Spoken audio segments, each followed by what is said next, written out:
Hooday, Bengals fans. This is the Bengals Pulse, the heartbeat of your Cincinnati Bengals. Uh, it feels like it's been forever. It feels like so much has happened since we were last on. I just, my head's spinning here. There's so much that went on. But before we get into that, what's going on? How's your week? Sorry about the yawn. It's a little late. I'm old. I want to go to bed. No, a lot of Bengal news. Training camp. It's exciting. Jake will be on in about 10 minutes, guys. He's running a little late from football practice. His high school practice has started. He'll be on. A lot of stuff to talk about. A lot of exciting things. I want to know about Cincinnati. You're there for a practice. You got to see a lot of Yeah. other prominent, a lot of other Bengal fans that some have been on our show. Share some stories. Tell us what you saw. Who impressed Eric, the draft NFL guru, Eric?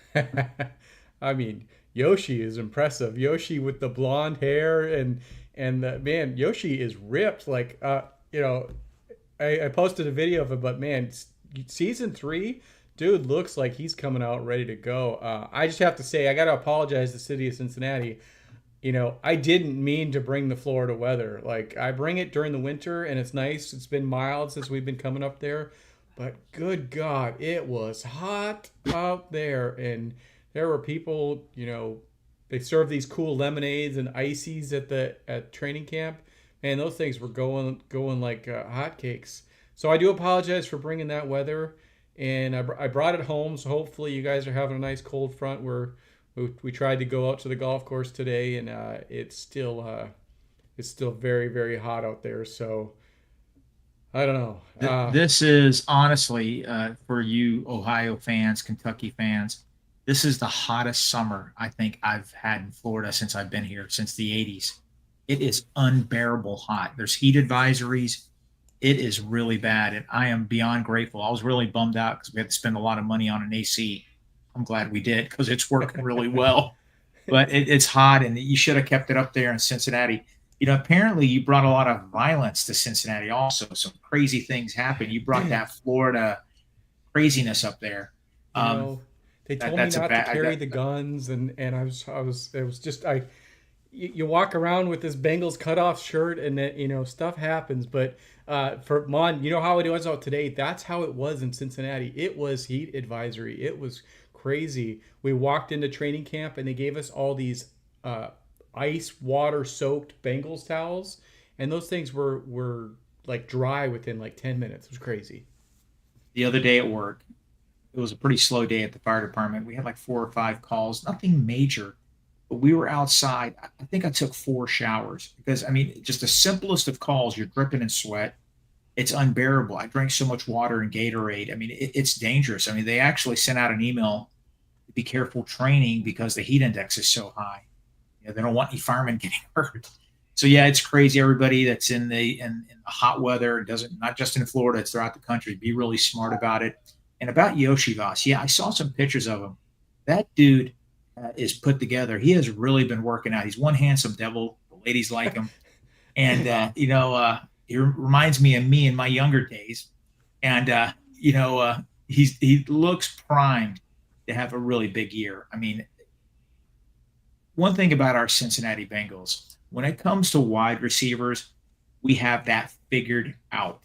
We know how to draft and develop wide receivers, and it looks like he's going to be another long history of successful wide receivers for the Cincinnati Bengals. Yeah, for sure. Yeah, yeah. Andre definitely has the advanced genetics, just like Mon. So he's out there. It's always great. We go out and we work out hard and we try and get in shape and we work, and we put on muscle, but we put on body fat. And then these guys with this NFL genetics. Oh yeah, he bulked up this offseason. They were training for 3 months. How did the dudes put on that much muscle and get that in shape in like 3 months? It's just crazy. They have the best of the best. They have the best trainers, the best supplements, and it's not like us going to Planet Fitness for $10 a month. These guys, they have the best of the best. They have dietitians, you name it. They're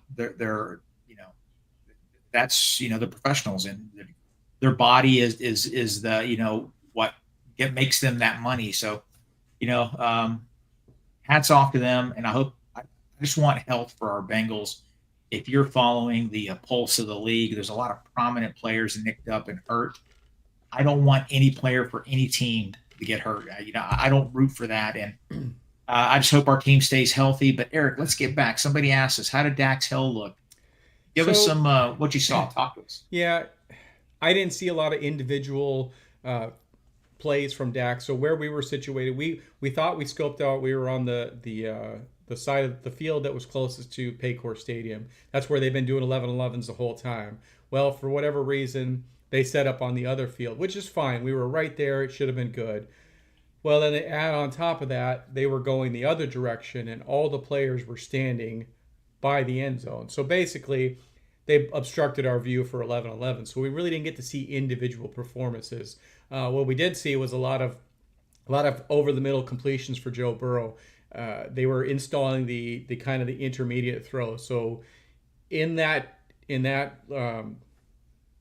time period, or that section of the practice, it was just completion after completion. He was out there picking them apart.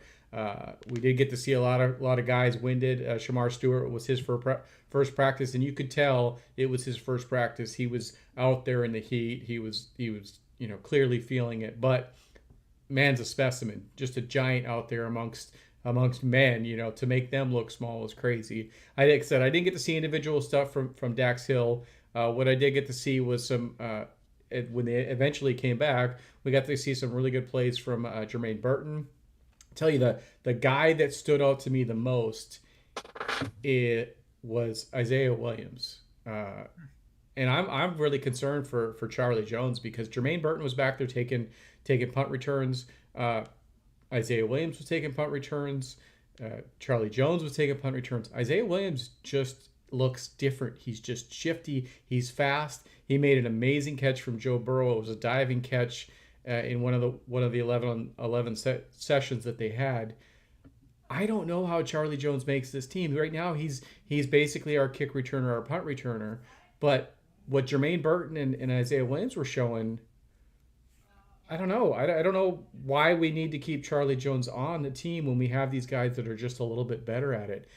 You have any thoughts on his roster spot? Because to me, it's pretty shaky. No, that's a great question. I know. I think Paul Dana and Jay Morrison were actually talking about that, and I agree with what they said. They keep six. The Bengals always keep six wide receivers. Some talk of them keeping five because Gesicki's technically considered a wide receiver. I think it's going to be six. We know who the big three are. We talk about them all the time. We just talked about Yoshi. I think Burton. I think um, Charlie. I think Jones. Charlie Jones is going to make it, and I also think your guy Williams will make it. I think he's going to be the sixth wide receiver. I think that's going to be our guys. Could one of the undrafted free agents sneak on there? Absolutely. Injuries happen, but I think right now that the Bengals keep six, and we're a pass-heavy offense. We're going to need extra pass catchers. I don't think they can go to five wide receivers. I really don't, because our passing game is an extension of the running game. They need those extra bodies out there. I think he's safe. I think he's going to make the team. My biggest thing is I think Williams takes his spot, kick return, punt return, and that's been his niche. So you're now making a spot open for the kid as the Duke wide receiver. I'm not sure the other rookie that we have. You're leaving a door open for someone to come in and take a true wide receiver spot, because if you're not returning kicks, you're not returning punts. Why are we giving you that roster spot when we have somebody with a lot of raw talent who's on a undrafted free agent rookie contract, really could come in there and give us more? We want somebody that can come in and give us stuff on offense. And I don't know. I'm on the fence for him. We'll see how that goes. The other news, and we're going to get to the big news tonight, because obviously there's news from Trey Hendrickson. We're going to talk Shamar Stewart. We don't want to repeat a lot of stuff, so hopefully Jake will be on here shortly and we can go into that. But there was news that Noah Fant was in town and visited, and we have talked a lot about how the Bengals really needed that Eric All type of presence. So what are your thoughts? Noah Fant came, had a really good visit with the Bengals. He then went and visited the Saints and visited the Dolphins. There is no news, no contract from any of those other teams. What do you think about Noah Fant and the prospect of bringing him to Cincinnati? Okay, I'm on a roll with my takes, and I'll tell you why. Yesterday, Strawberry Ice had the captain on and Jesse James, the agent. I tweeted, or I sent a message. I said, Trey's going to sign by Wednesday. He put that on his little show. Guess what happened? He's there. He's showing up Wednesday. I don't know if he's going to sign, all right? But I'm going to say this. Here's Mon's hot take. Noah Fant will be a Bengal by tomorrow. I'm calling it. Noah All right, Fant's a Bengal tomorrow. Mark it down. Noah Fant signs with the Bengals on Wednesday. That I just kind of jumped right over. We talk about my experiences at camp. One of the coolest experience walking in. I see some of my season ticket member friends that I stand in line every game with. I got to see some of them, but who do I see right away? Strawberry Ice, stand in line right there. Recognize me. We chop it up a little bit, and then we go in, and we end up watching the whole practice next to him. So I got to spend that whole time talking Bengals, uh, you know, talking about podcasts and the ins and outs and the stuff we don't know, and pointing out local media that we don't really know. So to me, it was really really cool. It was kind of like an extended podcast. We just weren't on the air, and that was really really fun for me. So shout out to Jeff. Shout out to Strawberry Ice. That was really fun. Very cool. Very cool. Yeah, that I did see pictures. It looked like it was packed, and I'm jealous that you got to go up there and see that. And did you? Somebody asked earlier about Dax Hill. Did you get a chance to lay eyes on him, and how did he look? So I didn't, like I said, I didn't see any individual. I mean, obviously he was out there, but I didn't see any individual plays where he stood out or whatnot. So no, unfortunately, no report on Dax Hill for me. Did get to see a little bit of the long snapper battle. William Wagner looked really good. Cal Adamitis, obviously, uh, doing Cal things, but no updates on there other than Ryan Rickow can still kick the hell out of the ball. My God, uh, I don't know. I don't know what genetics he has, but man, that just ball was just flying. He has advanced genetics. He has it. Hey, was there a super chat that we need to get to, Oh or yeah, do you want to do that I later? think we do have one. Yeah, Nandan has a super chat. What's going to happen with the O line? Would like to see some rookie offensive line step up. Also, the defense is looking better in the camp. A good one from Nandan. Appreciate that. There is updates on that too. Will Hernandez was cleared. I don't think most of us even knew that he was injured. So that's a big free agent name, a big person that Mon thought that we should sign. Are we good with our current O line, or do you think that there could be somebody out there that the Bengals go grab? I think they need. I think they need. Delete that comment. I think we definitely need another body there. We definitely need a lot of body, another body, because Lucas Patrick is nicked up. He's 32 years old, had injury history last year and the year before. Guys, I mean, he gives us 7, 8 games. That's good, but they need to bring in somebody else. Cody Ford needs some competition there. Matt Lee, I think they only consider him to be a center. And I think Will Hernandez being cleared, he was successful. He's a big bodied guy they're trying to go to. Bring him in. Give him a rookie, not a vet minimum deal. He's coming off, let him prove himself. Hopefully, it's one of those situations he signs for the Bengals, and the Bengals sign him to a big contract the next year. But I hope they are considering it. We need another body there. We really do, because I think competition makes players better. And Cody Ford, Lucas Patrick, I don't know, they say it's day to day, but is this going to be an injury that keeps on popping up? He wore a giant knee brace last year. And no, man, I just think they need to get better at that spot. Yeah. I don't want to sound like a broken record, but they did very minimal work and hard during the offseason. They did use a draft pick on Dylan Fairchild. Cody Ford, they re-signed, marginal starter. Lucas Patrick, I think they could have done more. I hope one of these guys step up. I hope they consider signing somebody else. Yeah, that's the thing is that the Bengals seemed happy to roll with Lucas Patrick, Cody Ford, and the guys that they have. Well, Lucas Patrick went down with an injury. Matt Lee's had injuries too, so you can't even slide him out there. So you're really at the point where There's no excuses, Bengals. Go do this. I know before you were you promised these guys the opportunity to compete. Well, now there's injuries, and you have the excuse. You have the validity to go do it. Just go sign one of these guys and say, unfortunately, we don't know where your injury is gonna take us, so we need to bring some depth in. That would go a long way to earning a little bit more trust for this fan base. I just think yes, you can get these guys to step up, but when you have a proven starter that's so much better, just go grab him, go put him in there. The other point of Nandan's comment was the defense is looking a lot better in camp, and I agree. The defense has really showed out. That one of the things from that Sunday practice was the red zone drills.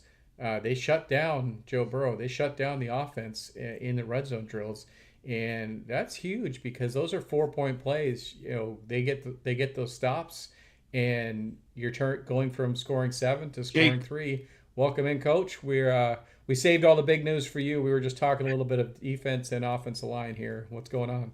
Hooday, everyone. Sorry, had a parent meeting tonight. We obviously day 2 of fall camp, so we got a game in 2.5 weeks. So it's a little crazy, but glad to be on here talking some Bengals football with you guys. Hooday to everyone out there. Thank you guys. So guys, we got a lot of Bengals to talk about. What is going on this past week? A couple things happened, and maybe something else happened. We've been let's get to the meat and potatoes. Let's do it. Misha, Hernandez tore his ACL last year. She asked the question, and I wanted to let her know that was the injury he got cleared up from. Go ahead. Yeah, so we were talking about my trip. We're talking about a little bit of other comments here, but yeah, let's get into it now that Jake's here and we don't have to talk twice. Let's go first before we get into the Trey news. Let's talk about definitely Bruce B with the comment. Jake's very clean shaven tonight. Looks like he just came from the barber shop here. So listen, looking smooth, Coach. Listen, Bruce B, I'm gonna tell you right now, it's about 100 degrees in Florida right now. It is way too hot to be walking around with a full beard. Hey, Bruce, it's crazy in Florida right now. He shaved so he doesn't look like, he doesn't want to wind up in alligator Alcatraz. Hey, listen, just one note on Brucey B before we get into this. I think Mon, even though it's hot, Mon will still rock those cutoff Dockers. So we're still waiting for those to be sent this way. His jorts. Mon's got a lot of jorts, I got a feeling. Me and Bruce have an understanding. The Dockers are coming soon. Just, after we won that Super Bowl. Mom, isn't there like a classic picture of you in the 70s where you have like jean shorts cut off and I'll find it. Now I was at spring break in Daytona. Was it a Journey shirt or something? No. Hold on. Your wife is gonna like this. Okay. I was wearing a Kentucky t-shirt. I'm at spring break in Daytona. Do you remember the movie Ford Fairlane with Andrew Dice Clay? Yes. They had this giant set there. They're trying to promote the movie, and actresses were there. I get my picture taken with an actress, whatever. She played a small part in the movie, and there's a picture of me and that you're describing, and I'm wearing a Kentucky shirt. So hey, there you go, guys. Kentucky. I was representing back in the day. So listen. Back to the show. If any of the Abohassans are listening, please feel free to text me that picture. We'll get it up before the night's out. Listen, Mon will text it to you. Mon posted it. He's on talking. I'm gonna find it. Keep on talking. Either I get it or AI is gonna recreate it. I think the AI will like it. It's like a true 70s. Like Mon's got like the perm fro, the cutoff jean shorts, the old Converse. I mean, it's like straight out of the 70s. It's like confused. People think I'm joking. I'm not. Advanced genetics. It's a real thing. All right. Let's talk about the one guy that you're not. Let's talk about advanced genetics and the guy that you're not going to catch wearing a pair of jorts. Let's talk about Shamar Stewart. Shamar Stewart returned to Bengals camp, signed his deal, and had a little introduction on Sunday with the Heat. But on Monday, he was kicking some ass out there. What are you guys' thoughts on Shamar Stewart and how happy we are that he's out there dominating in training camp already? Do you want me to go first, Mon? Yeah, go ahead. You go right Tell ahead. us You how go much right you were ahead. wrong about him and how great he Well, is. I don't know if I was wrong about him, but let me say this because I do want to say this. You know, I was one of many Bengal fans that was not happy with the way that he handled it, especially with the way his agent handled it. I was not happy with it. Again, as a coach, you know, I have to look at things that way. That's just how I'm built, and I was not happy with the way Shamar handled it or his agent. But let me say this: the guy is a Bengal now. He is officially a Bengal, and we as Bengal Nation, we need to root for this guy because I'm telling you now, we need him. We need him on the defense side of the ball, not just for now, but for the future of this organization. So again, yes, I was right up in the front line. He pissed me off. His agent pissed me off. The whole situation pissed me off. However, and again, this is I want to make sure I'm clear. First of all, do not when my wife says I'm wrong, do not post that anywhere on the screen. No, both But Angela and I are always looking for receipts. I'm not wrong. I'm not wrong. I wasn't wrong in being frustrated with it. But what I'm saying is that for Bengal fans to root against this guy, that's not healthy. That's not healthy. We as Bengal fans need to support this guy now that he's officially a Bengal. Get behind the kid. Let's root for him because we need him to get to where we need to get to. And I just want to say that because I understand everybody's frustration. I was right there, and I think it was justified, to be honest. But what is not justified is rooting against this kid to fail. That is not justified. If you're doing that, I have a hard time saying that you are a true Bengal fan because as a true Bengal fan, I want to win a championship, right? I want to win a Super Bowl. And if this guy can help us do that, then we need to get behind him and do that. That's all I'm going to say. Support the kid. He made a mistake. His agent made a terrible mistake, and he listened to it.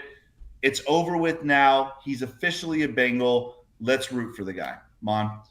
Okay, great. No, listen, I respect that, and I know you're critical of him, but you know, my complaint was, and this wasn't towards you. I got a little hot, but I tried to send you guys clips. There's some people on Twitter. You would have thought Shamar, you know, injured one of their family members or something. It was way over the top, and it's apples and oranges. Everybody's throwing this stuff out. Demetrius Knight played. Demetrius Knight this and that. Shamar Stewart's a 21-year-old kid hiring an agent for the very first time. He has faith in his agent. He trusts his agent. And you know what? His agent is a knucklehead. I think he didn't set him up to succeed, but you know what? He's riding with him. He's got to. I don't think he'll be his agent in 4 years when he's up for contract negotiation, but it's not. It wasn't a Shamar thing. It was his agent thing. But some fans just can't differentiate from that. They want to bring up the second round pick. The second round pick's 25 years old and has 2 kids. That's a huge difference. That's not an apples to apples comparison. You know, and here's another thing, you know, let me throw some shade at the Bengals a little bit here. First round signings, second round signings, we're slower this year. You know, I mean, let's face it, it wasn't like previous years. You know why? Because we just found out, and we knew this, majority of NFL teams had that language that agents were like, hold on, we don't want to sign this contract because that language is in there. Well, you know how these other teams got around it? They gave more upfront money to tell these kids, like, hey, go ahead and sign your contract. We added $1 million to your contract upfront. Well, the Bengals finally did that, but it took them, 3 practices and, a handful of weeks of contentious negotiation. So, it's a little bit of blame on both sides, but I think some of the comments on Twitter, I'm telling you right now, Shamar Stewart has to be perfect for some people. The first time he whiffs on a sack or he has a bad game, buddy, they are going to circle and just, well, this guy's a bum. This guy's a bum. Yeah. I think he's going to be a good player. And I think it was just a little over the top. I do get the frustration. I understand his agent did not set him up to succeed. No. And, it was more of an agent thing than a player thing. Yeah, and so just earlier tonight, the agent actually went on the Bengalian and Drew Garrison's podcast, and he's a clown. He really is, and he just seems to be out there.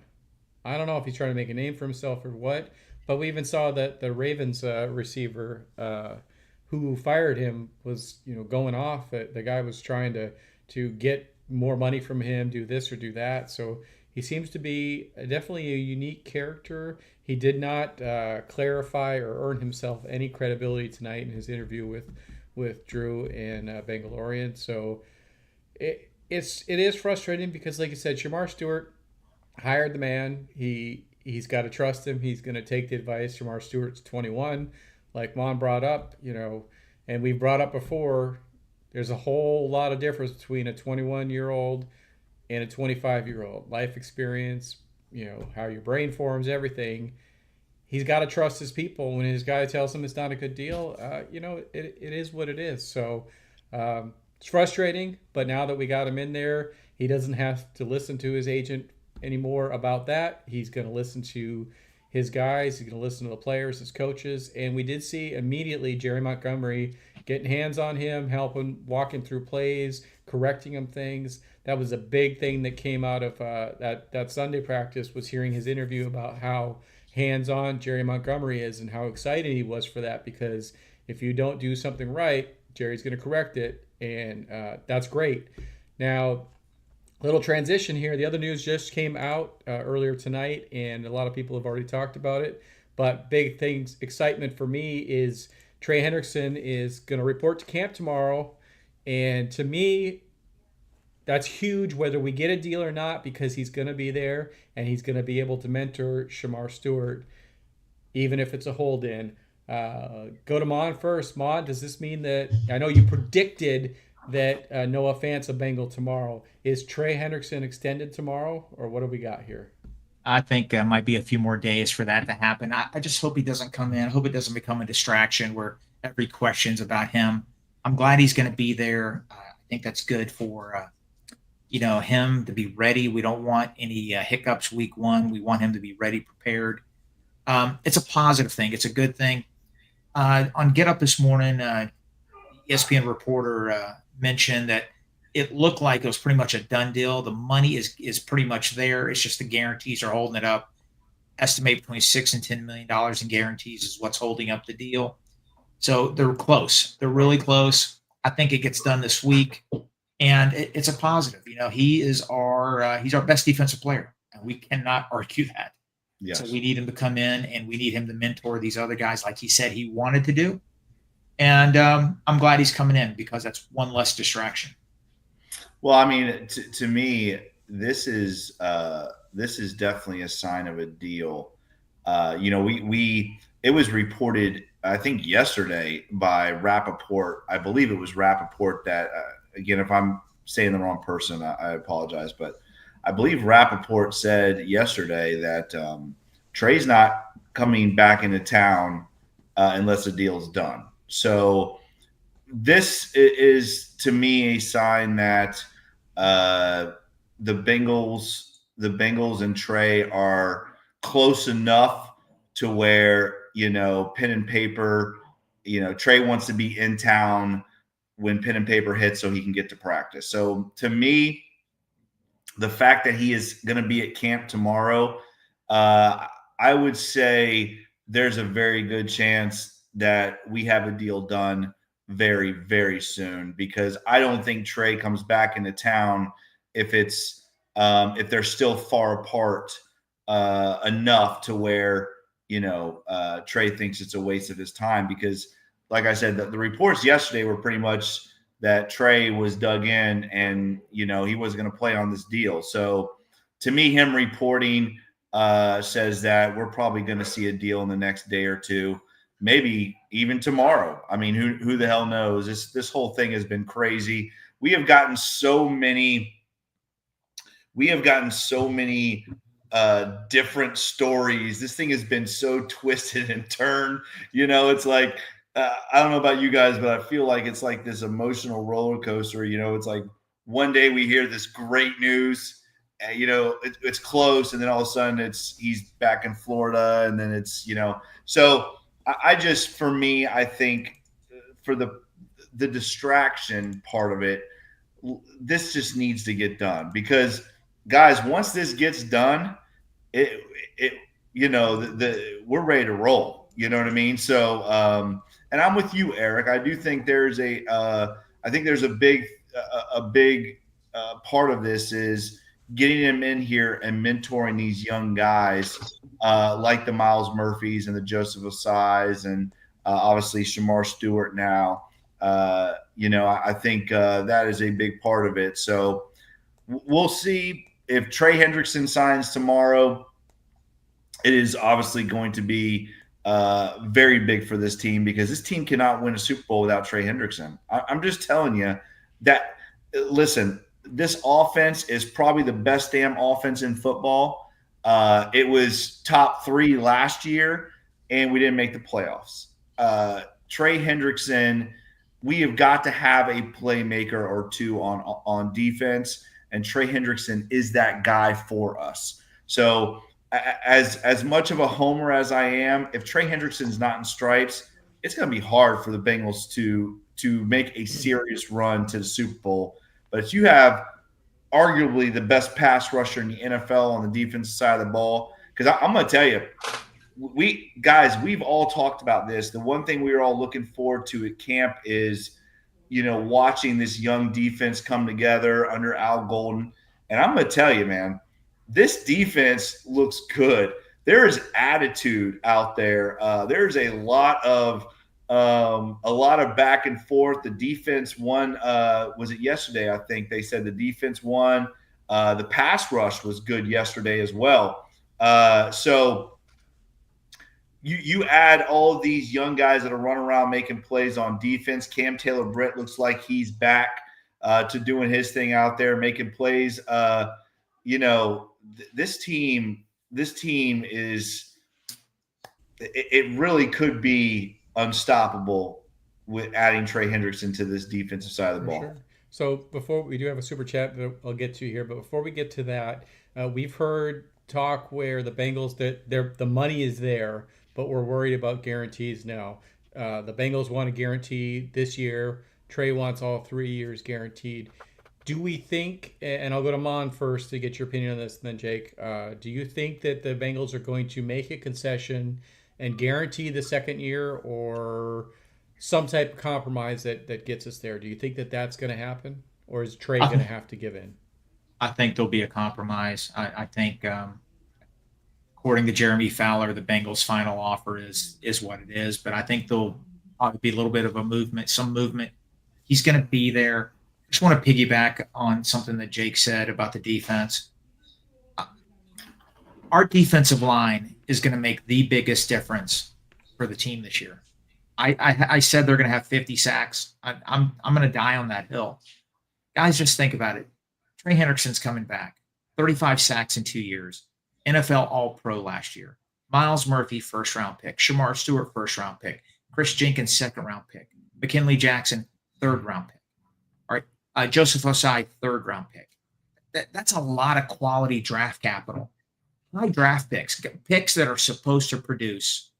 They're going to come in, and I'm telling you right now, they are going to get to that 50 sack total. They're going to put a lot of consistent pressure on the quarterbacks, and that's going to help our defensive backs that are trying to figure things out. That's going to be the key. I think you're going to see waves. You're going to see a fresher defensive line. You're going to see more substitutions. You're not going to see a Sam Hubbard, run into the ground by like Lou Anarumo. He would not, bring in reserves. You're going to see Miles Murphy, Joseph Osai, Shamar Stewart coming in waves, keeping everybody fresh. You're going to see a lot of consistent pressure on the quarterback. That's going to be the key to the Bengals defense. And yes, Trey Hendrickson's going to be there. I think he signs a 3-year contract. There's going to be some compromise. I think the Bengals are going to give him some money in year 2 that's guaranteed. I was going to say, I think it's going to be 3 years. Second year will be guaranteed. And I think that will be the compromise, is the Bengals probably meeting Trey halfway on that. So I would agree. I think it's going to be second year guaranteed, 3-year deal. Eric. Okay. Yeah.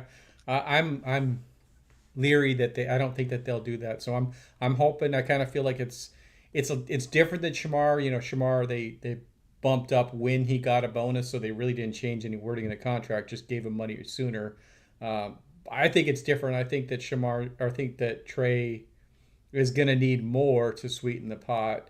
I think Mon and I talked this, maybe it was offline, but maybe they throw more signing bonus at him. And while it's not guaranteed in year 2, it is upfront money and basically pushing that there. I would love to see them do some type of rolling guarantees, get a little bit of creative with it and say, year 2 becomes guaranteed at this date and year 3 becomes guaranteed at this date. I think Trey is one of those genetic freaks and is going to play well for this whole contract. So we'll see. Hopefully it gets done this week. We got 10 days until football starts. We don't want it to drag out. So let's get to the super chat, because I know Jake kind of mentioned it here and Mom mentioned it as well. Fuzzy Balls, appreciate the super chat here. Thanks, Fuzzy. Thank you. Thank you. Fuzzy says, the mistake people are making is viewing the Bengals D from the Lou perspective. Al Golden runs a way different defense with back 7 blitzes and pressures. 2025 defense is going to be far more aggressive. Coach, we'll go to you first. What are you seeing in the videos that come out of camp, and what are your thoughts on the different type of defense that we're going to see from Al? Well, yeah. Well, I think the first thing is we're seeing a better rotation of personnel. If you watch these clips, the young guys are playing, right? I mean, you're seeing a lot of the youth that, again, we all know how Lou ran things. He did not let a lot of young guys play. He would play hurt veterans instead of young guys, whatever. Again, I don't want to crash down on Lou or anything. That's not what this is about. But what I'm seeing first and foremost is I'm seeing a lot of different personnel changes on defense. I'm seeing them move some guys around up front in the front 7. We're seeing a lot more blitzing from that front 7. We were told that both of the linebackers, Knight and Carter, how good of blitzers they were in college. That was one of the reasons why they were so high up on the draft board. Is they are going to use those guys to bring a lot of interior pressure, meaning blitzing the A gaps, probably doing different stunts with the interior defensive line guys. But you're going to see those 2 guys blitzing a lot, whether it's off the edge or interior pressure. So I think you're going to see a lot of different personnel moves. You're going to see the young guys get an opportunity to play. And I think first and foremost over everything else, though, is you're seeing guys out there flying around. You're seeing guys communicate, being vocal. Those are the kind of things that you love to see as a head football coach when you're watching your defensive guys on the field. It is attitude to play defensive football. And it looks like the Bengals have attitude this year that they haven't had in the past. I mean, these guys are jawing at every single play with the offensive guys. I don't know if you guys saw. Did you see Jordan Battle get into jawing with Mike Gesicki? I mean, that is good stuff. That's what you want to see from your defense as long as they're backing it up on the field. You want to see that attitude, and I see that. I'm seeing that on the field, and I haven't seen that in honestly, I haven't seen that since probably 21 with that defense.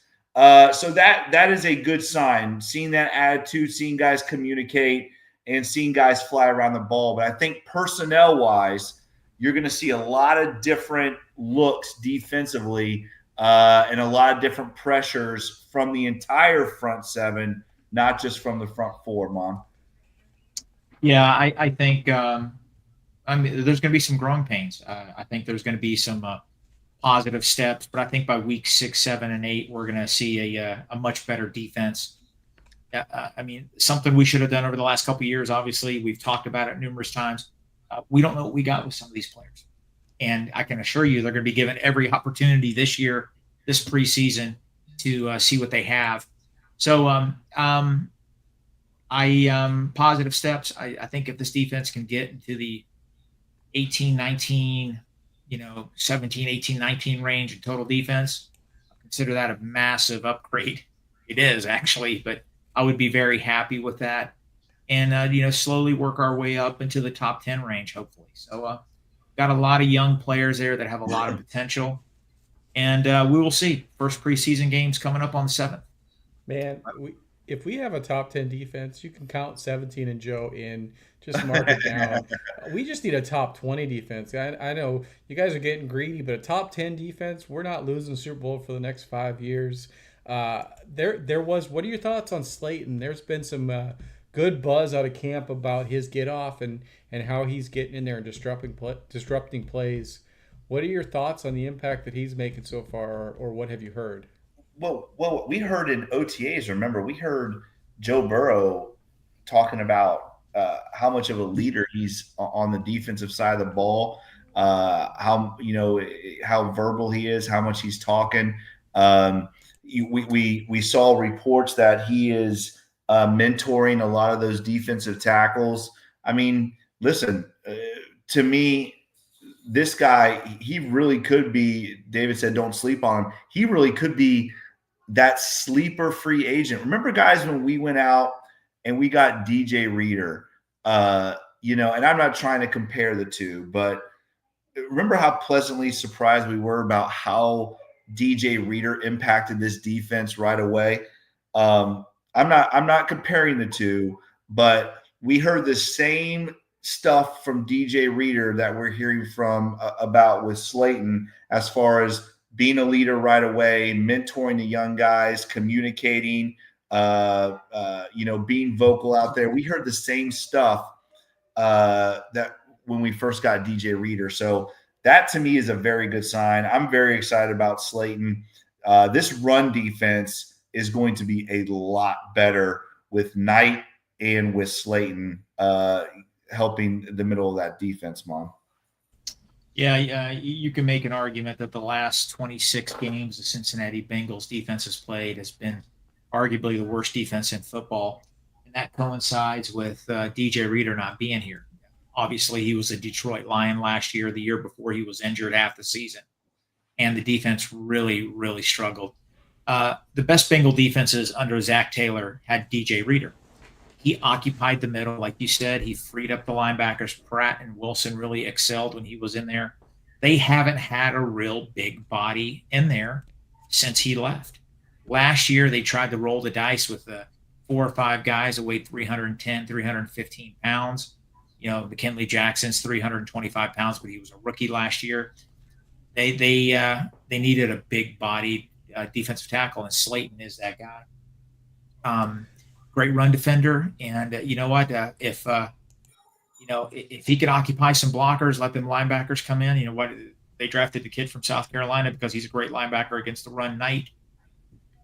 Hopefully that we're in a division that has the Baltimore Ravens, one of the top rushing teams in football. So DJ Slayton is needed to stop and contain those guys. So guess what? We need to get them off the field so we can get our quarterback back out there to score against them. So it's big. It's big, and I hope he stays healthy, and I think he's going to help the defense out a lot. So I wanted to talk about something that just popped into my head, reminder, and then a couple people are commenting on it as well. One of the things that we heard from, I think it was the Growler podcast, or it might have been Dan Hort's podcast, they were talking about how Fig Newton is the heartbeat of this defense. And they said, Fig, really? He's second-year player. And they're saying, no, he is the heart and soul of this defense. And we're kind of like, wow, a second-year player stepping up and going out there. Then we got more information. We got a story from Josh himself talking about, asking Joe Burrow to come watch film with the defense. We all heard that great story where Joe Burrow went in and watched film and broke it down with the Bengals defense for about 3 hours. Well, more to that story was it was Fig that went up and asked him.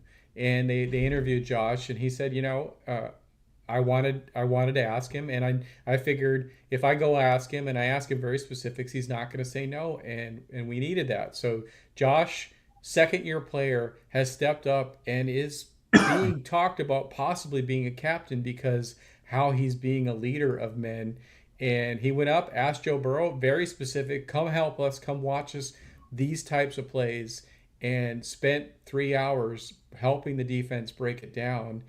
I think that's huge to have a young player step up and take on roles like that. And what are you guys thoughts on that? Or did you hear that story? And what do you think about how refreshing that is to hear a second round or a second year player taking on that type of leadership role? Go ahead, Yeah, Mom. I did read the article. I did hear the podcast also. Yeah, it's promising. I was a big fan of his in college. He was a great player at Texas Christian. I got to see him play a lot because I watch a lot of Big 12 football. I just I love the leadership. I think that's great. But how can I say this? I just want to see the action on the field. I mean, does it translate on the field? Because he has to produce on the field. That's great for the locker room. We need those locker room leaders. That was the strength of this team in 2021. Hopefully, he can be that guy, but he's got to perform. And I have high hopes for him. I have high hopes for him. I have high hopes for DJ Ivy, other players like that we sort of forget about a little bit. Yeah. He was playing really well a couple of years ago before he tore up his knee. But Newton is going to be the starting nickel. He is, and they are going to depend on him a lot this year. Listen, Joe Burrow, this is why he is who he is, right? We know he's a great leader. We know all those things about him, but Joe Burrow wants to win. I mean, I don't know if anybody in this league wants to win more than Joe Burrow. So it's all he cares about. So when this story did break, I was not surprised at all. That's just who Joe Burrow is as a leader, and it is good to see these young guys. I feel like I don't know, guys. I feel like Al Golden has given these guys the ability to be leaders, right? So as a coach, there are guys that you have different types of leadership roles. You have the vocal guys, you have the guys that you know like lead by example. You have all these different types of leadership skills. As a coach, it is important that you let them be who they are. You let them, if they are a vocal guy, let them be vocal. As long as it's not impeding the team winning, let them be vocal. Let the guys want to lead by example. Let them lead by example. And I think I just feel like Al Golden has a really good relationship with these players already and is just letting them be who they are. And I think that's why we're seeing what we're seeing with this new defense. These young guys flying around, trying to win jobs. Again, competition breeds excellence. And I'm not sure, and I don't want to say this, I don't want to speak out of turn, but I'm not sure Lou let there be competition like that. I don't know. I'm not saying he didn't let people compete, but I think people pretty much knew who the starters were, and that was the starters, instead of letting guys go out and try to win a job. And I think that's why we're seeing what we're seeing from these young guys on defense. I think I think Lou the last year and a half in Cincinnati coached scared. I really think he did. I think he's like, hey, I got to Joe Burrow. I got to, my team's got to produce. I would rather have a Sam Hubbard a 65, 70% play than a rookie. I would rather have this guy play instead of a rookie. And when those guys are hurt and struggling, he rolled with the vet. Yeah. And I think it cost him. I think it did. I really think it did. And, sometimes coaches feel that pressure and they go, hey, man, I'd rather go with a 5-year vet because he knows what he's doing, even though he's hurt. I don't think it worked out for him. And, he is, I wish him the best. I hope he struggles against us. But, we got a new guy in town. Hopefully he produces. Yeah. Well, I mean, the thing is the Bengals are going to have this top heavy roster for years to come. We're paying our offensive guys. We have to pay offensive linemen, and that means that your defense is going to have to rely on young guys. And we saw it for years. Lou really, really benefited from Jesse Bates and a younger Von Bell, and that knowledge of his system and being able to make up for maybe lack of talent elsewhere. We got all our money sunk into the offense now.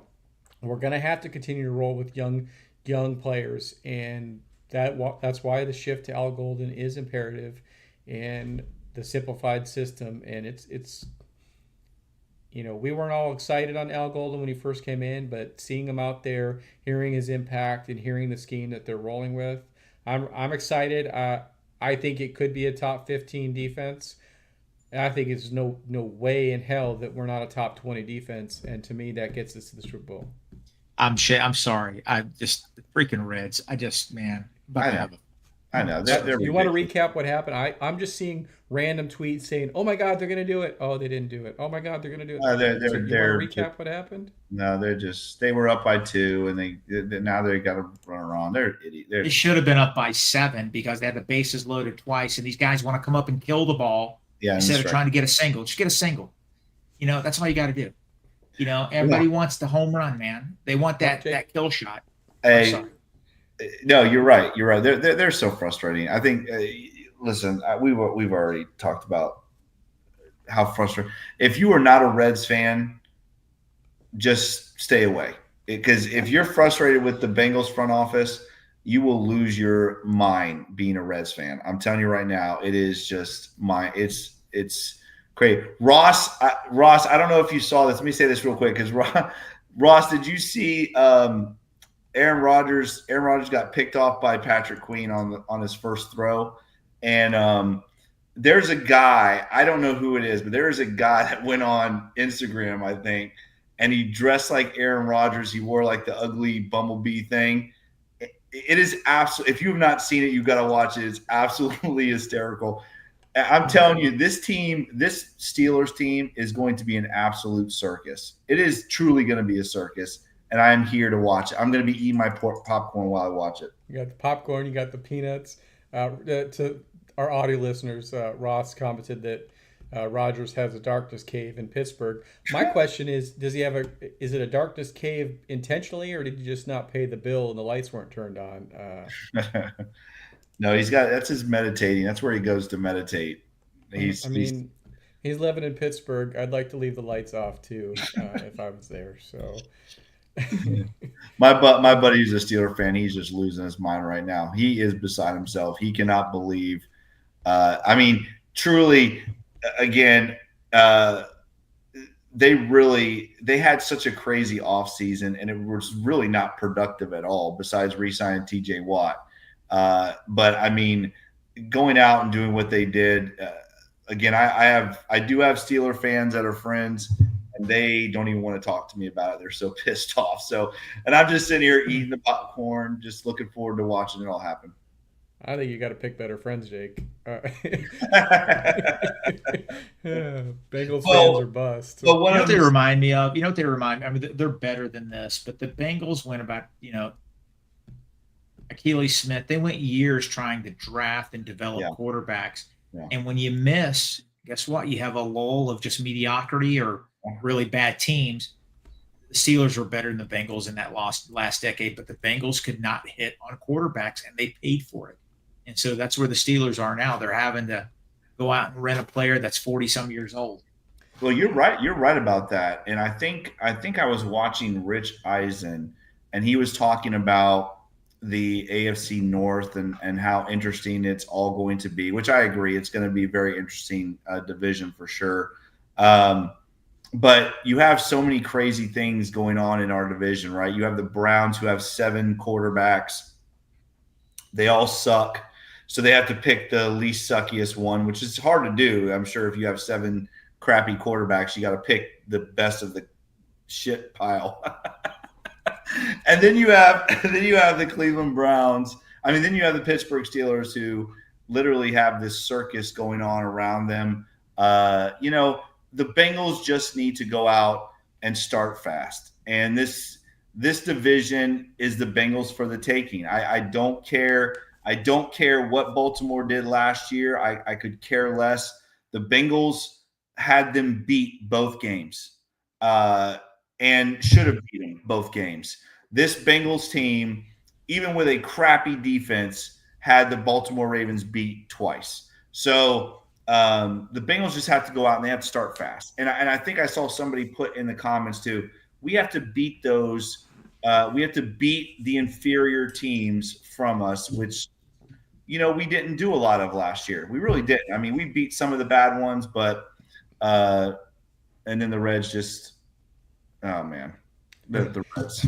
All right, before we get out of here, there was in our group chat there was interesting thing that came up, and I want to get Mon's take on it. I think you got some opinions, but they did a ranking of the NFL team talent under 25, and I think the Bengals ranked at 25th.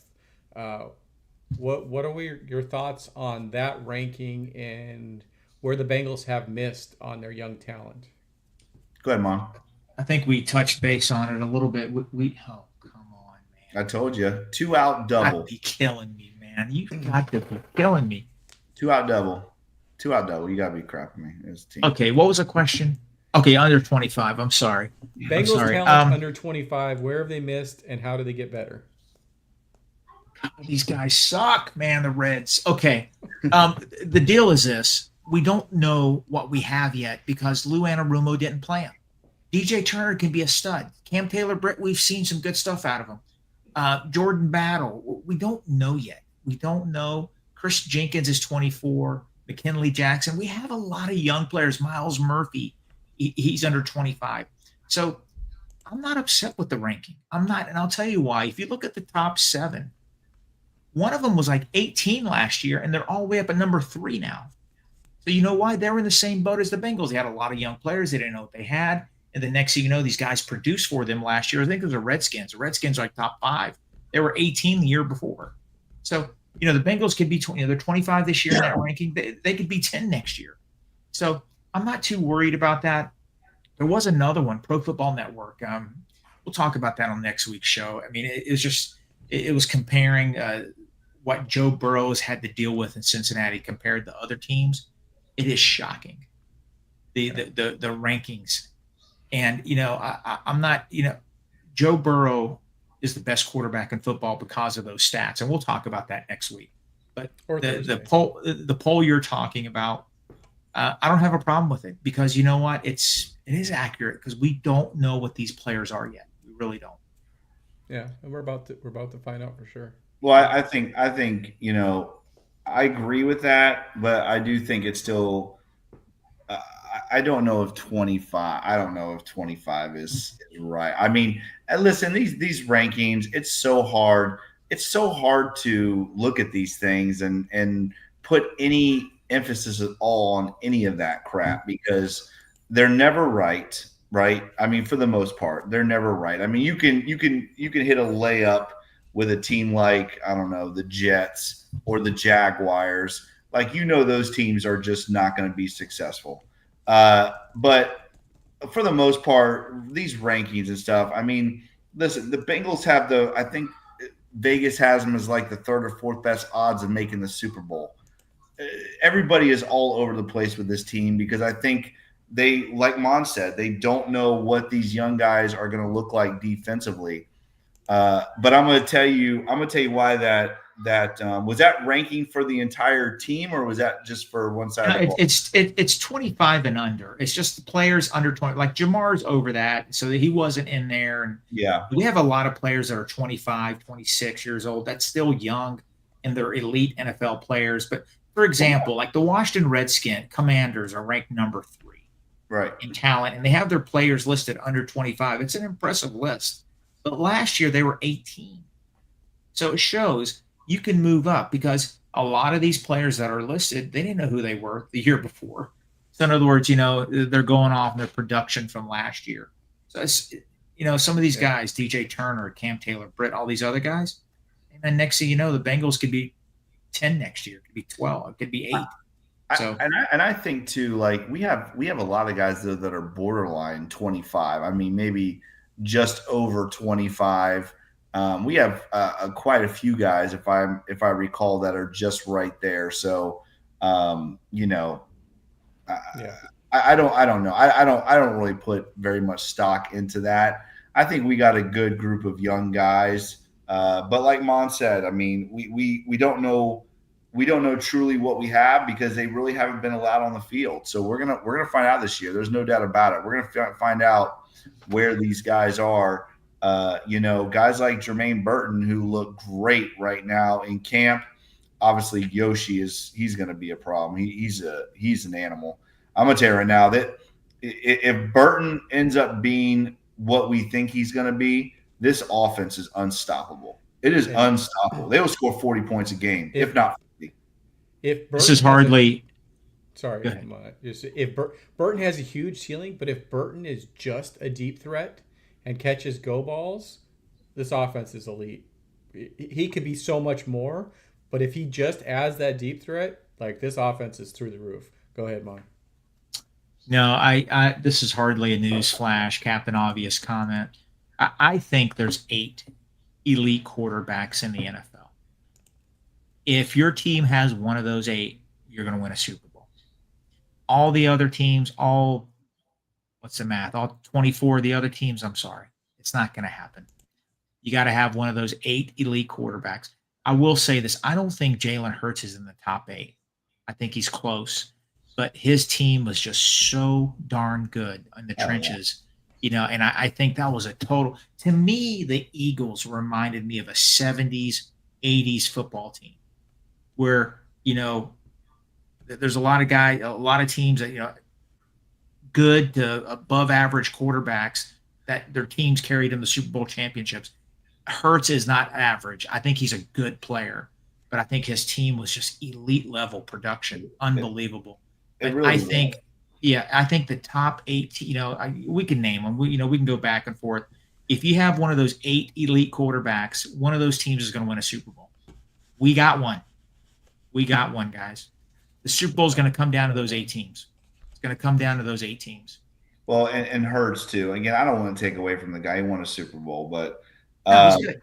You got the best defense and the best offensive line. You are going to win a lot of football games. You could have anybody back there taking. So you could have David Klingler back there taking snaps. If all he's got to do is hand off to, good Lord, Barkley. my mind's with Blake. Barkley. Yeah, Saquon Barkley, or your defense puts you right back on the field or gets you good field position.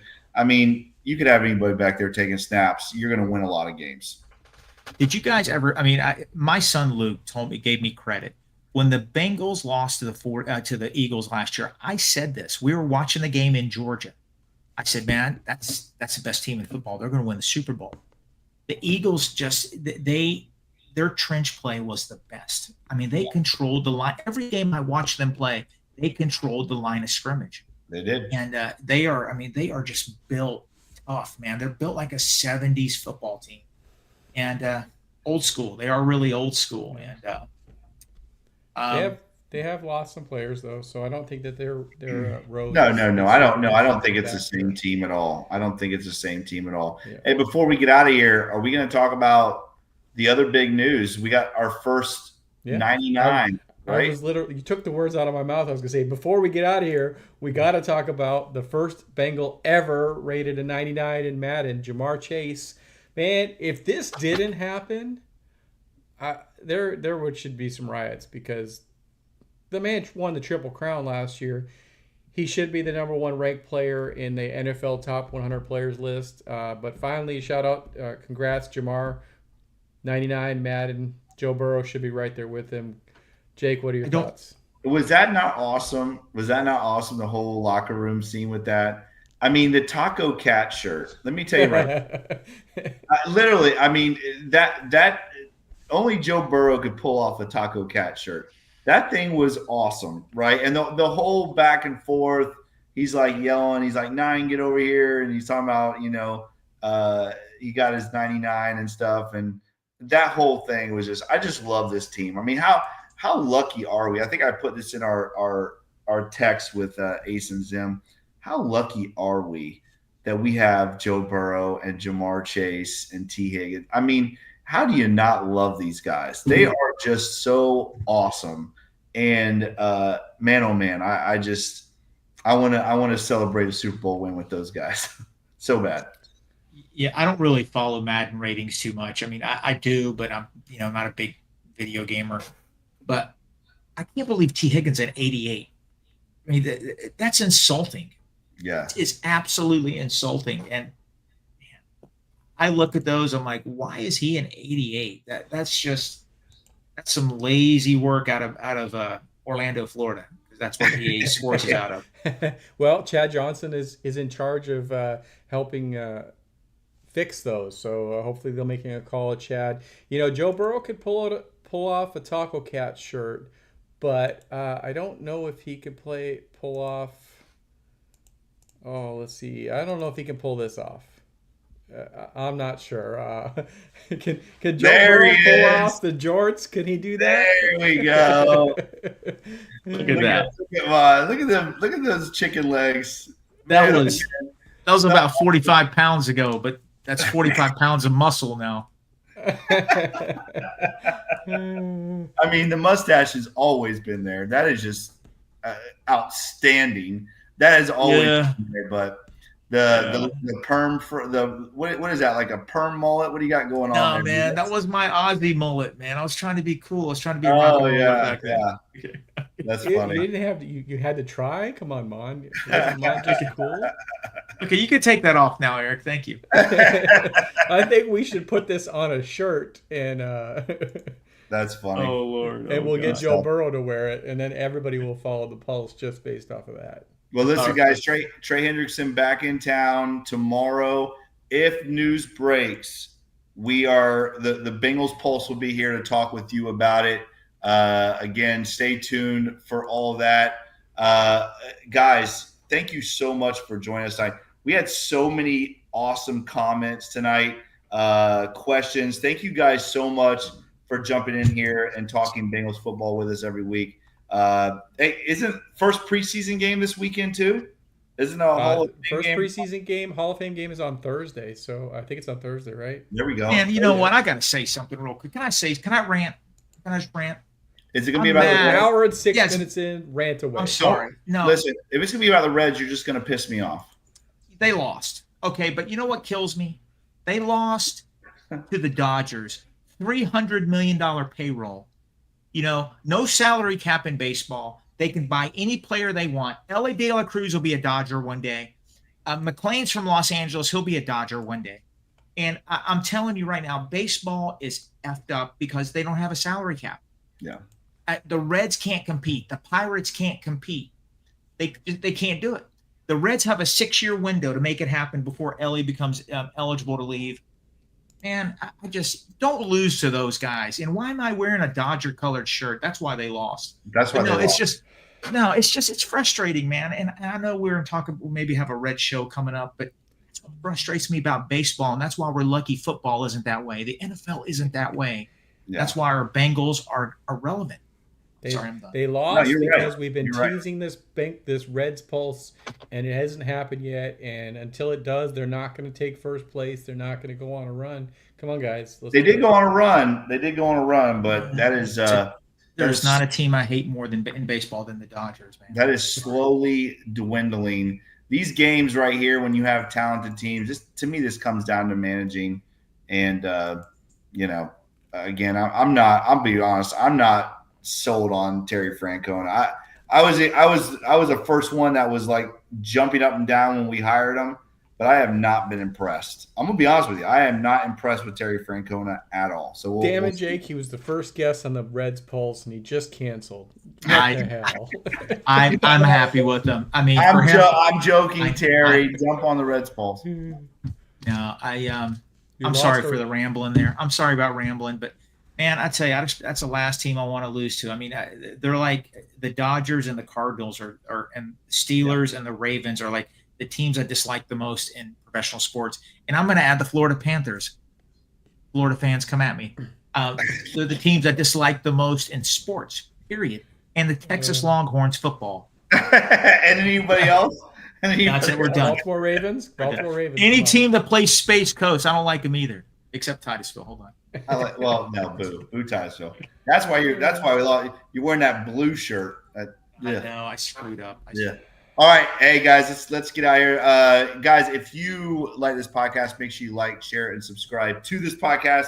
Make sure you check us out on all the awesome podcast platform: Apple, Stitcher, Spotify.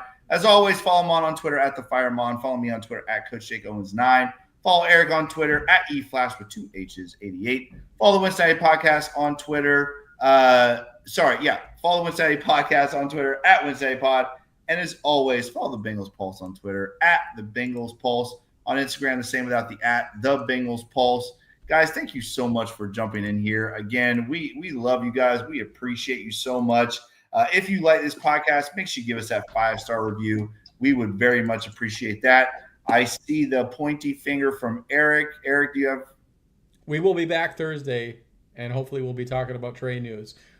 There's a lot of Bengals news going on. We're going to be here Thursday, whether it's 25 minutes, whether it's an hour and 10 minutes.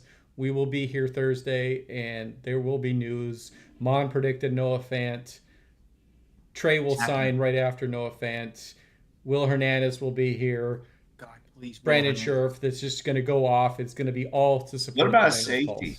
Can we get a safety in here? It is sad. Mike Hilton, a Dolphin, and we played them. That's hurt. That hurts. The Reds trading for a pitcher and a hitter too. Yeah. Thanks, Mon. You got me all pissed off about the Reds. Now my night's ruined.